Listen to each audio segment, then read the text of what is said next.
നമ്മളിന്ന് ചില്ലി ചിക്കനാണ് ഉണ്ടാക്കുന്നത്. അതിന് വേണ്ട സാധനങ്ങൾ ക്യാപ്സിക്ക, സവാള, ക്യാരറ്റ്, വെളുത്തുള്ളി, ഇഞ്ചി, പച്ചമുളക്, കറിവേപ്പില, ചിക്കനിൽ നമ്മൾ ശകലം മഞ്ഞൾപ്പൊടി, ഉപ്പുപൊടി, മുളക് പൊടി, ചിക്കൻ മസാല ചേർത്ത് പുരട്ടിയതിന് ശേഷം എണ്ണയിൽ വറുത്ത് കോരി മാറ്റി വയ്ക്കണം. അതിനുശേഷം സവാള വഴറ്റണം.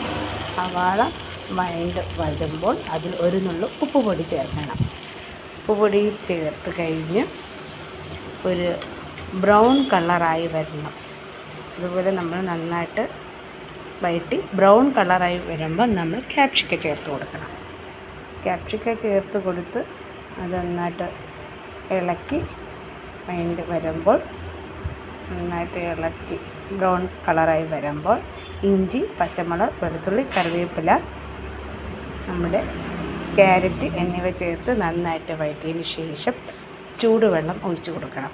മഞ്ഞൾപ്പൊടി, ഉപ്പുപൊടി, മുളക് പൊടി, ചിക്കൻ മസാലപ്പൊടി ചേർത്ത് നന്നായിട്ട് ഇളക്കി കുഴമ്പ് രൂപത്തിലാകുമ്പോൾ തക്കാളി പേസ്റ്റ് ചേർത്ത് ഇളക്കണം. നല്ല സ്വാദിഷ്ടമായ ചില്ലി ചിക്കൻ റെഡി.